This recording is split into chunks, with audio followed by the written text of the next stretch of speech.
우리는 주일 이 시간을 이용을 해서 계속해서 사무엘하 다윗의 이야기를 함께 나누고 있습니다. 요한복음의 말씀을 전한 이후에 사사기로부터 시작이 되어서 계속 우리가 사무엘하까지 진행해 오면서 다윗의 인생, 다윗의 나라에 대한 말씀을 함께 나누고 있는 것입니다. 특별히 지난주에는 도망가는 다윗이라는 제목으로 함께 말씀을 나누면서 우리 성도들의 인생은 항상 지는 자의 모습으로 나타나 십자가의 자리로 들어가야 됨을 말씀을 드렸고요. 다윗의 국에 남겨진 10명의 후궁들의 이야기 속에서 저와 여러분은 이 땅에 남겨진 그리스도의 신부로서 우리의 인생은 그리스도가 우리의 신랑 되심을 늘 드러내고 그 모습을 나타내는 인생들이 되어야 함을 말씀드렸습니다. 이때와 가드 사람 600명이 도망가는 다윗의 편에 섰던 것처럼 우리는 이 세상 속에서 우리에게 편안함을 주거나 우리에게 이득을 주는 세상의 힘을 가진 자의 편이 아니라 언제나 주님의 편에 서는 자들로 세워져야 한다는 것을 우리가 지난주 말씀을 통해서 함께 나누었습니다. 오늘은 다윗의 고난 이야기입니다. 이 다윗의 고난 이야기 속에 시바라는 인물이 등장을 하고, 그리고 시므이라고 하는 인물이 등장을 하고, 그리고 이들을 향한 다윗의 이야기가 등장하고 있습니다. 고난이라고 하는 이 문제 앞에서 고난을 어떻게 대해야 되는가? 고난을 대하는 그리스도인의 올바른 자세를 오늘 말씀은 우리들에게 가르쳐 주고 있는 거예요.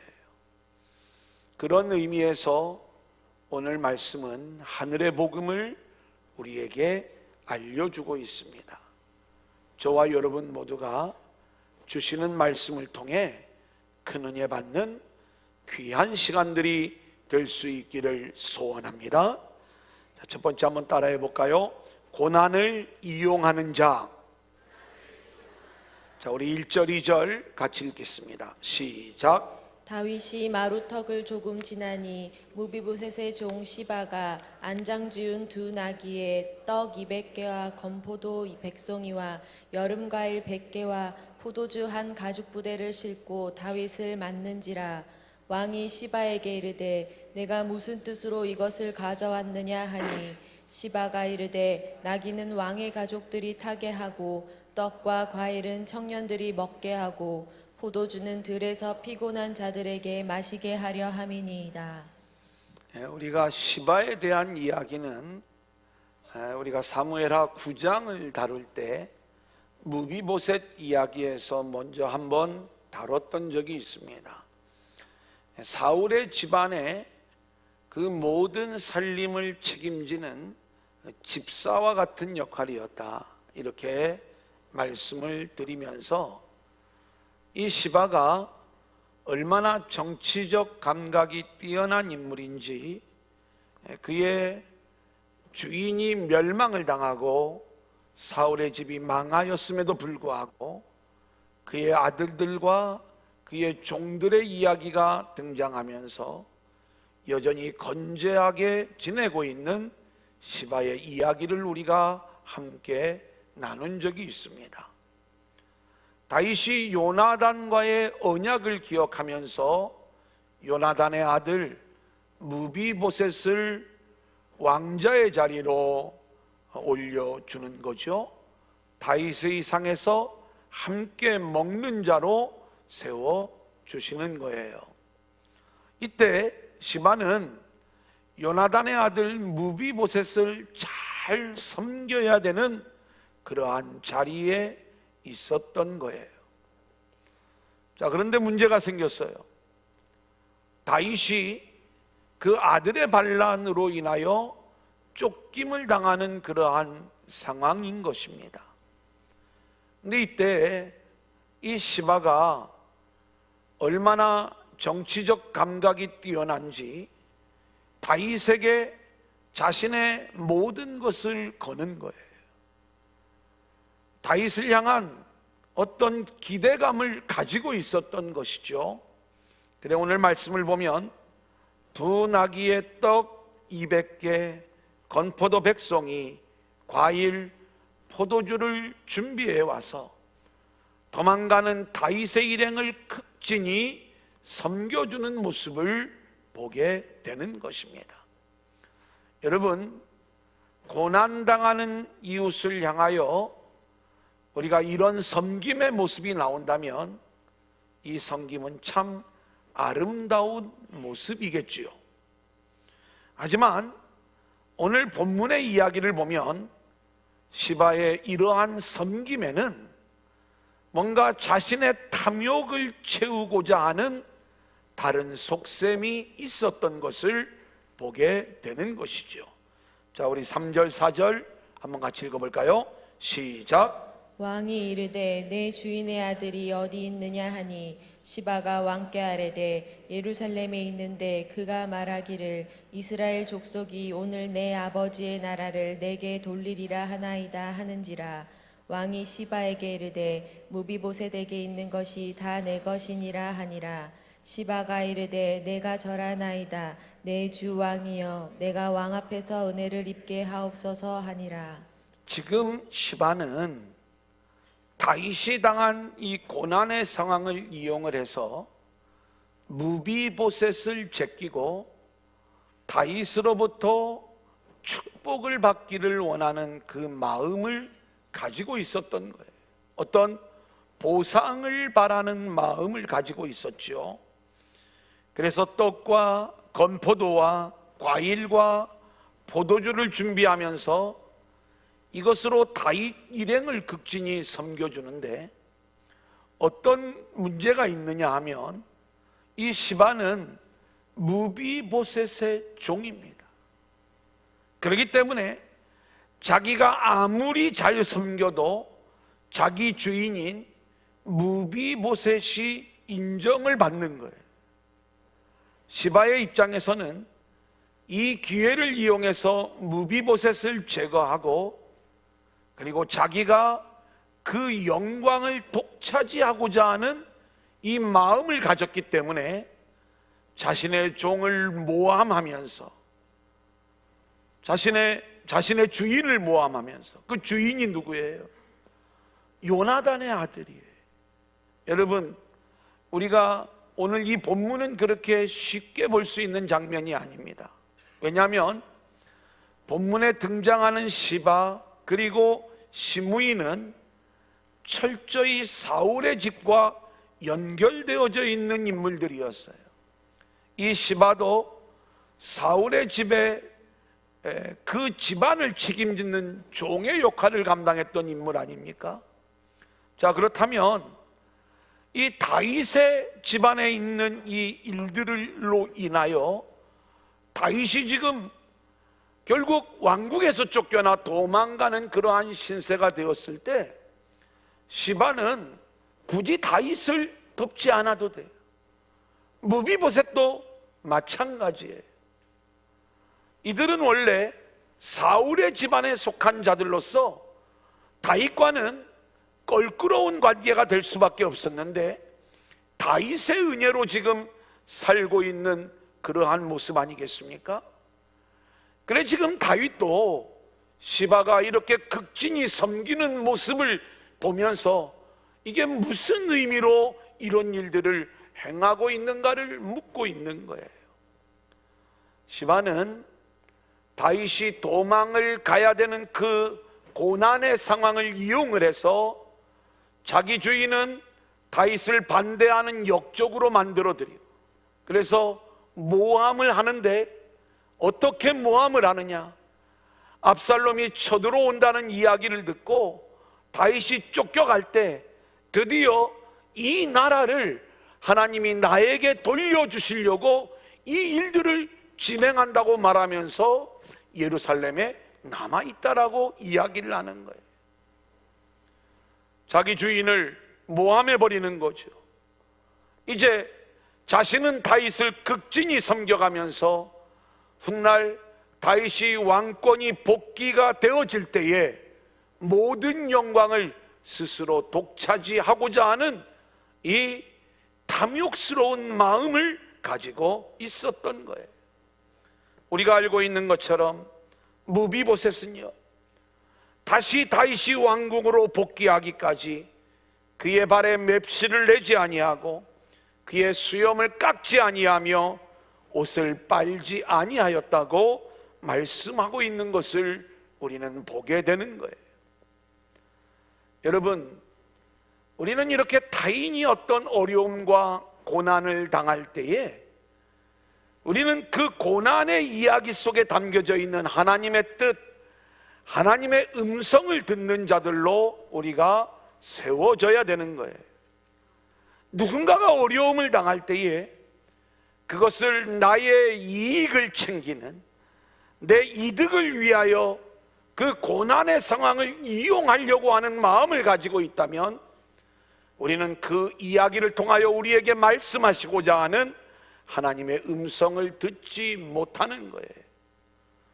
여러분, 우리 인생은요, 수많은 사건, 사고, 여러 이야기들을 내가 만들어내기도 하고 내가 경험하기도 하고 또 주변에 있는 수많은 사람들로부터 그런 이야기들을 들으며 살아.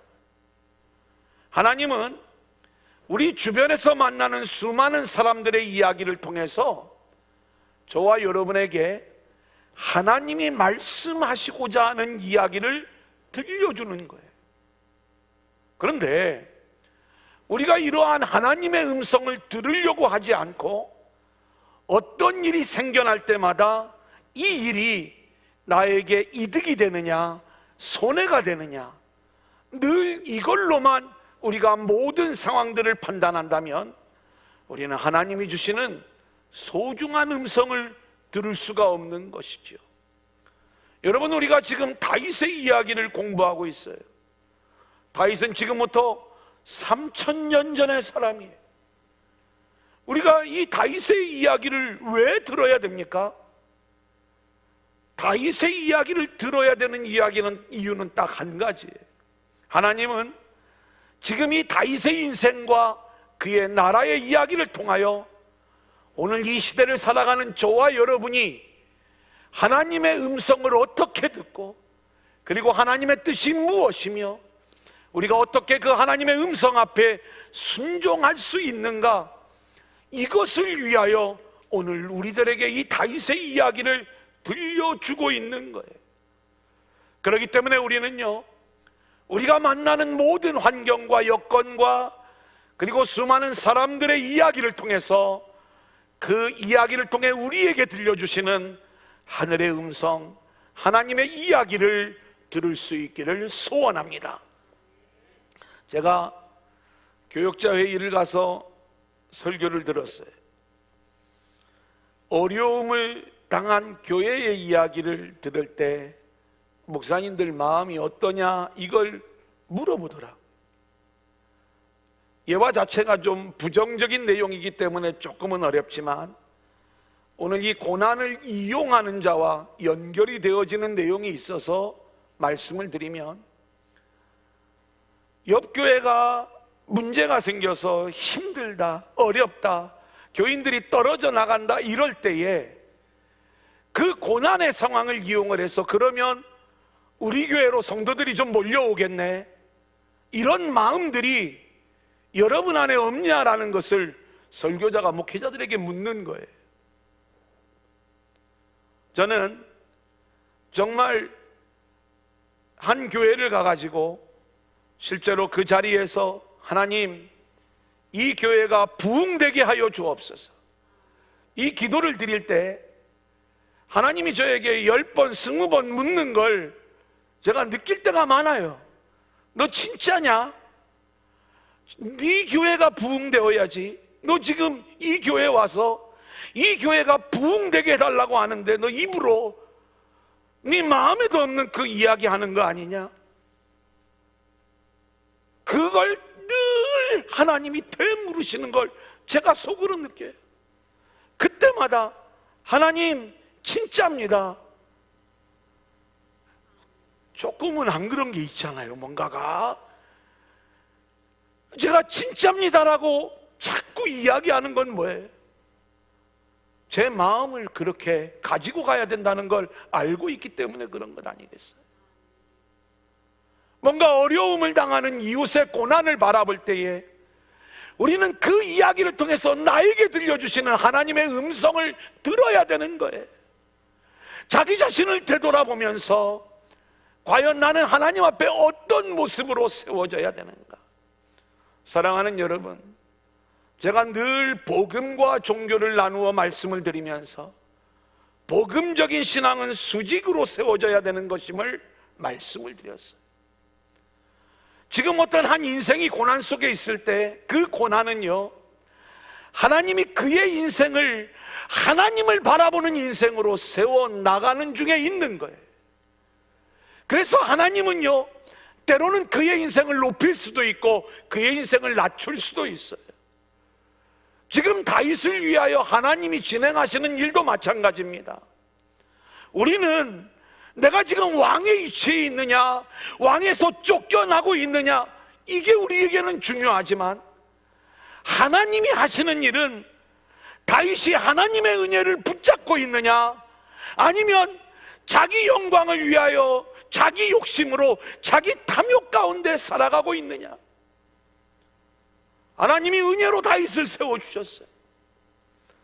다윗은 왕의 자리에서 하나님의 영광을 드러내고, 그리고 하나님의 은혜를 붙잡는 자들로 자신에게 맡겨진 백성들을 다스려야 됐어요. 하지만 이 의식이 흐려지는 거예요. 그래서 하나님이 이끌어주신 그 은혜에 감사하지 못하고 밧세바를 취하고 여전히 자기의 명예를 지키기 위하여 의인 우리아를 죽여버리는 거예요. 이때 하나님은 다윗을 그 권좌에서 밀어내시는 거예요. 왜요? 너 그렇게 죄를 지었으니까 골탕 먹어봐라, 이게 아닙니다. 다시 한번 이 다윗을 하나님을 붙잡는 자로 세워가는 일을 하나님이 진행하시는 거예요. 너를 다시 왕위에 세울 것인데, 너가 잘나서 왕이 되는 게 아니라 내가 너를 위하여 하는 일은 너가 오직 하나님의 은혜로만 살 수 있음을 가르쳐 주기 위하여 너를 그 왕의 수업의 고난의 과정을 통해서 왕의 자리에 세워놓았는데, 너가 여전히 그 은혜를 붙잡지 못하니까 내가 너를 몰아내는 거야. 내가 다시 너를 회복시킬 것인데, 그때에는 하나님의 은혜만이 내가 살 길이구나, 이 하나님과의 온전한 관계를 세워나가시기 위해 하나님이 이 일들을 진행하시는 거예요. 우리 이웃들이 고난을 당할 때 그 영혼을 위하여 하나님이 하시는 일들을 우리는 볼 수 있어야 돼요. 그 내용을 우리가 볼 수 있을 때 우리는 저와 여러분에게 말씀하시는 하나님의 음성을 들을 수 있다, 이 말인 것입니다. 오늘 우리가 하나님의 음성을 듣지 아니하려고 하고, 뭔가 이웃이 어려움을 당하면 괜히 위로를 받아요. 이웃이 좋은 일을 만나면 괜히 속에서 부하가 치밀어 올라요. 늘 자신과 비교해서 이득이냐 손해냐 이것만 가지고 우리가 서로를 대하니까 그 영혼을 향한 하나님의 일하심을 보지 못하는 거예요. 우리는 한 영혼을 대할 때에 그 영혼을 향한 하나님의 일하심을 알고 있다면 그 영혼을 하나님이 높여주실 때에 함께 그 하나님을 찬양할 수 있는 거예요. 그리고 하나님이 하실 일들을 기대할 수가 있는 거예요. 한 영혼이 건강이 무너질 수가 있어요. 사업이 무너질 수가 있어요. 그때 우리는 찾아가서 함께 아파하고 함께 눈물을 흘리면서 하나님은 지금 당신을 무너뜨리려는 게 하나님의 일하심이 아니라 하나님이 당신을 세워가실 때 하나님을 붙잡는 인생으로 세워가는 그 일들을 진행하시는데 함께 기도합시다. 여러분, 이것이 바로 우리가 하나님의 음성을 바르게 듣는 것이고 우리는 그 상황 속에서 저와 여러분을 향한 하나님의 음성을 들어야 될 줄로 믿습니다. 자, 두 번째 한번 따라해 볼까요? 고난을 해석해 주는 자. 5절부터 8절까지입니다. 같이 읽어볼까요? 시작. 다윗 왕이 바후림의 이름에 거기서 사울의 친족 한 사람이 나오니 게라의 아들이요 이름은 시므이라. 그가 나오면서 계속하여 저주하고 또 다윗과 다윗 왕의 모든 신하들을 향하여 돌을 던지니 그때 모든 백성과 용사들은 다 왕의 좌우에 있었더라. 시므이가 저주하는 가운데 이와 같이 말하니라. 피를 흘린 자여 사악한 자여 가거라 가거라. 사울의 족속의 모든 피를 여호와께서 내게로 돌리셨도다. 그를 이어서 내가 왕이 되었으나 여호와께서 나라를 내 아들 압살롬의 손에 넘기셨도다. 보라, 너는 피를 흘린 자이므로 화를 자초하였느니라 하는지라. 여러분, 오늘 이 말씀을 보면 이 시므이는 사울의 친족 중에 하나로 등장을 합니다. 그러면서 지금 다윗 일행이 도망을 갈 때에 이 다윗 일행을 향하여 저주를 퍼붓고 있는 모습으로 오늘 말씀에 등장하고 있는 거예요. 시므이가 다윗을 저주하는 그 배경에는 이 시므이가 사울의 친족이라는 것을 우리가 먼저 생각할 필요가 있죠. 왕족이에요. 사울이 왕위에서 쫓겨나지 않았다면, 그렇다면 아마 떵떵거리면서 그 왕의 권리를 누리며 살아갈 수 있는 그러한 사울의 친족이었어요. 이 시므이의 마음에는 늘 다윗에 대한 원망이 있었을 거예요. 지금 모든 일은 하나님이 진행하신 일입니다. 사울을 죽이신 분도 하나님이시고 다윗을 왕위에 세우신 분도 하나님이세요.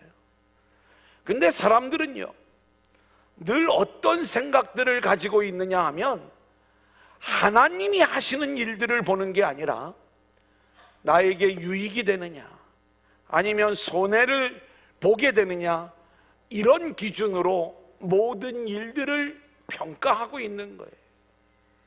아마 이 시므이의 마음속에서는 다윗에 대한 원망으로 가득 차 있었을 거예요. 다윗만 없었다면 내 가족 중에 누군가가 왕이 되어서 여전히 그 왕의 권리를 누리며 우리가 살아갈 수 있었을 텐데. 자, 그런데 하나님이 다윗을 왕의 자리에서 몰아내시는 거예요. 압살롬이 반란을 일으키고 그리고 다윗이 왕에서 쫓겨나 도망을 가게 될 때 그의 마음속에 쾌재를 부르는 거예요. 도망가는 일행을 바라보면서 이제 그 고난을 해석을 해줍니다. 어떻게 해석을 해주느냐?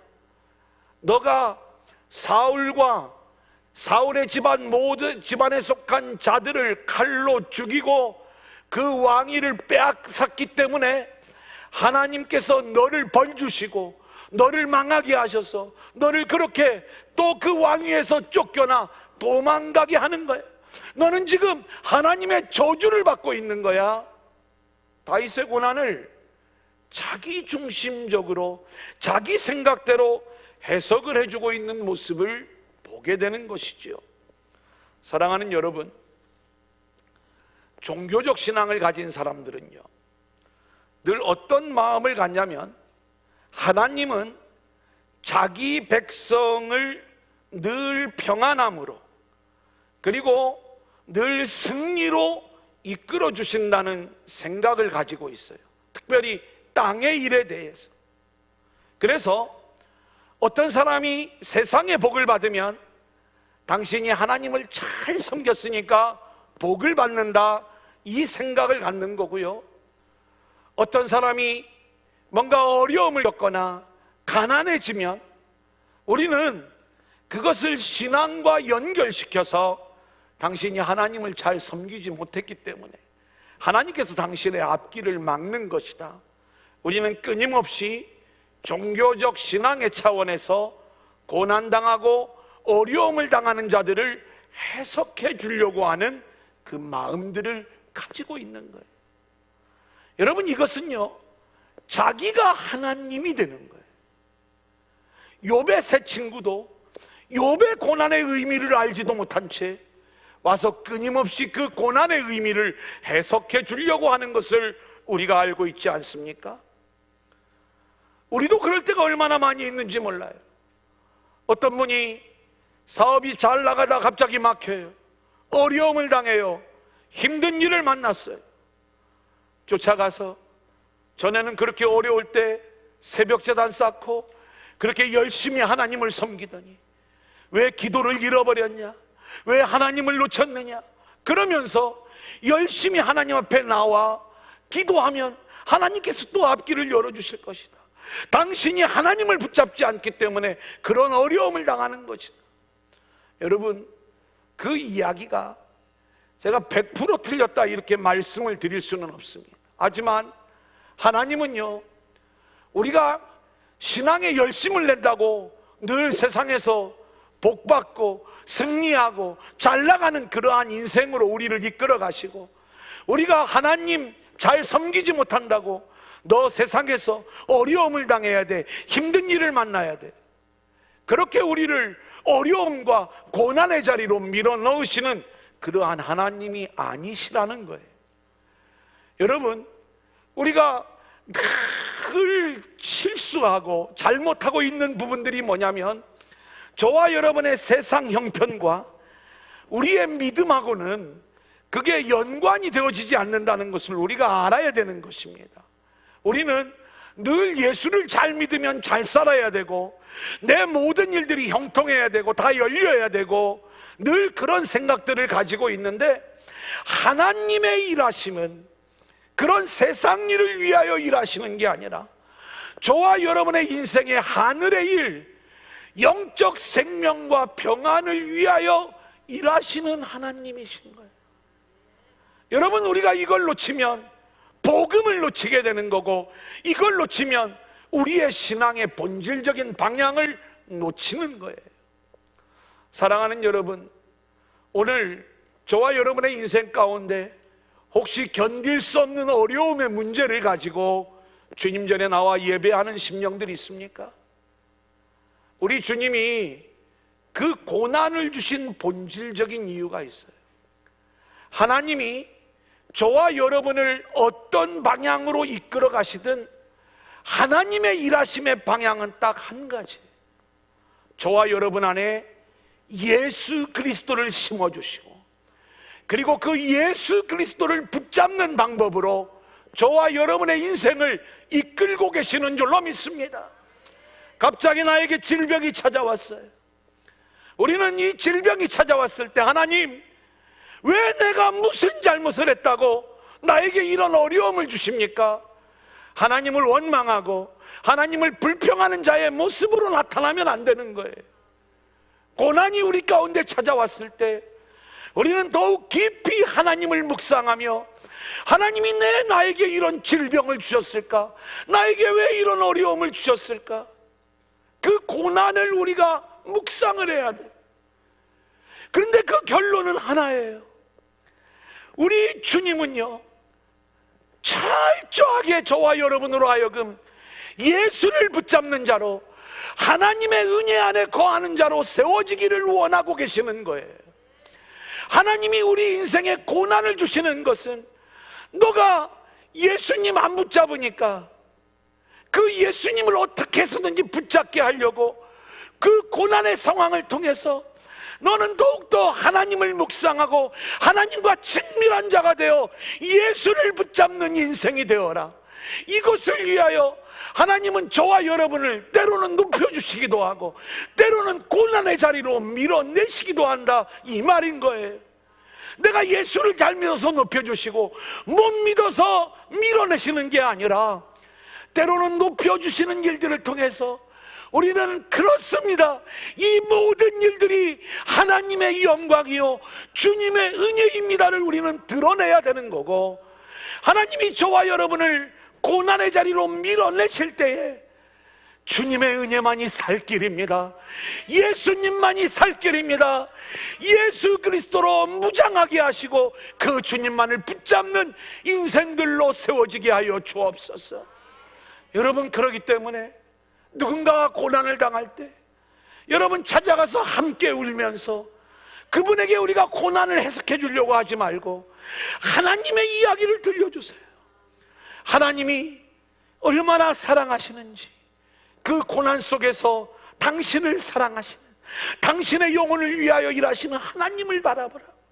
그 하나님이 당신 안에 온전히 예수 그리스도를 심어 하나님 나라를 누리는 인생으로 세워가기 위하여 하나님이 지금 고난의 자리로 몰고 계시는데, 그 자리에서 하나님을 만나고 예수를 붙잡는 인생이 되어 하나님 나라의 인생을 누리라고. 할렐루야. 여러분, 이것이 우리가 고난을 대할 때 우리가 가져야 될 그러한 모습이 되는 거예요.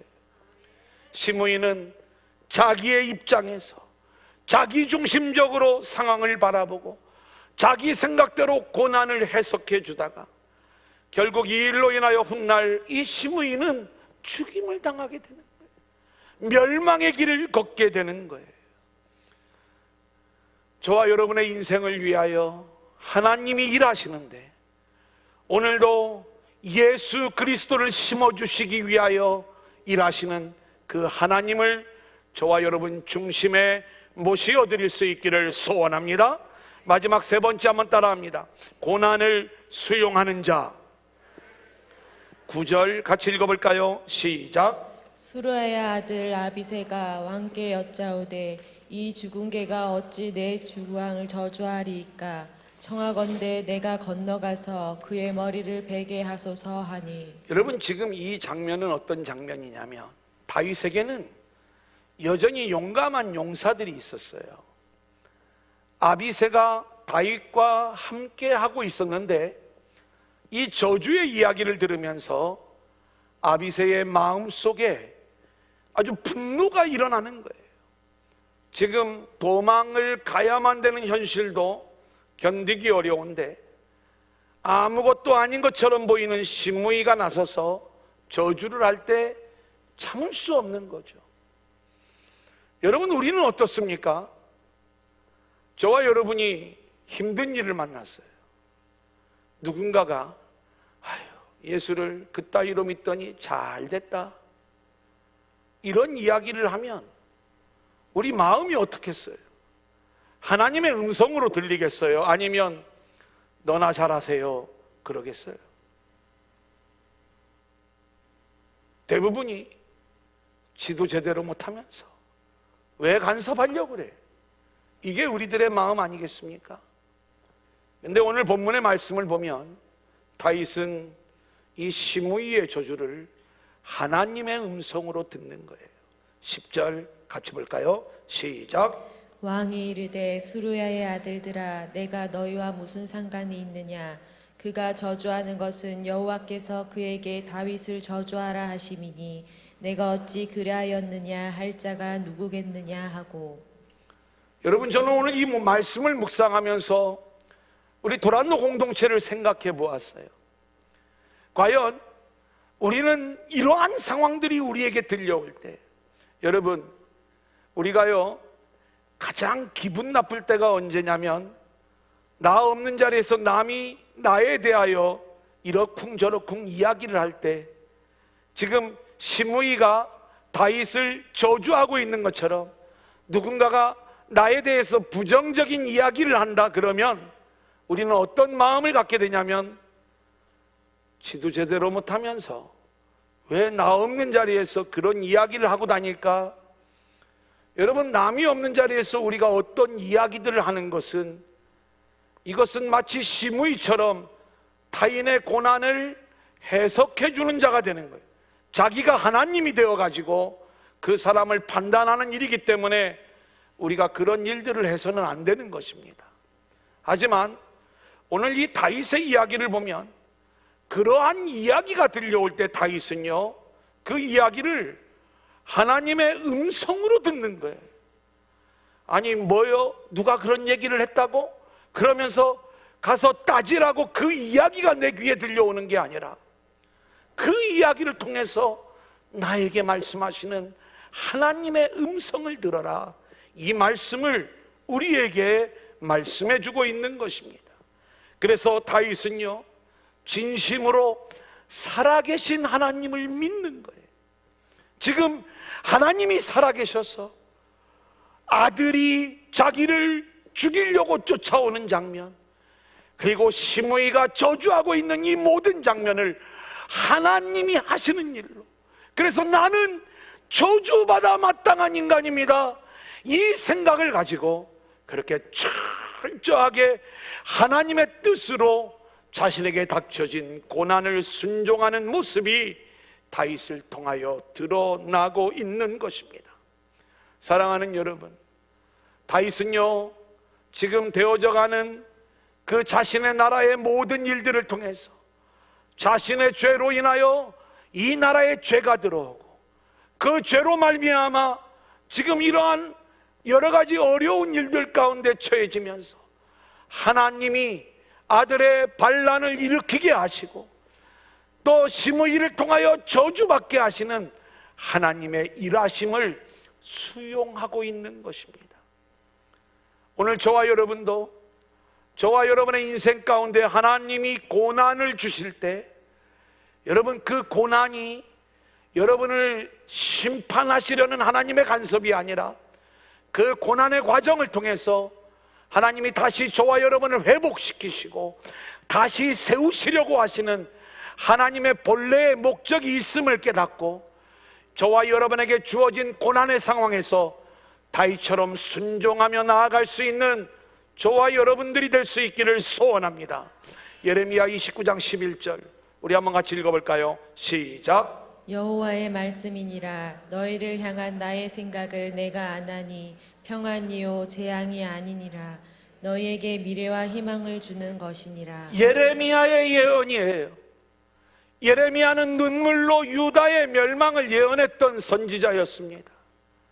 수많은 거짓 선지자들이 안 망한다, 하나님이 평안을 주신다라고 이야기할 때에도 예레미야는 눈물로 하나님이 이 성을, 예루살렘을 멸망시키기로 작정하셨음을 선포했던 인물이에요. 근데 이 하나님께서요, 예레미야를 통하여 이 말씀을 우리에게 주시는 거예요. 너희를 향한 나의 생각을 내가 아는데 재앙이 아니라 평안이야. 할렐루야. 오늘 여러분이 아무리 고난의 상황에 처해 있다 할지라도 하나님이 저와 여러분을 고난의 상황으로 밀어내는 것은 거기에 하나님의 목적이 있는 게 아니라, 재앙이 하나님의 생각이 아니라 그 재앙의 자리에서 우리가 예수를 붙잡고 다시 하나님께로 돌아옴으로 저와 여러분을 회복시켜 평안을 주시려는 것, 할렐루야. 그리고 미래와 희망을 주시려는 것, 이것이 저와 여러분의 인생을 향한 하나님의 생각인 줄로 믿습니다.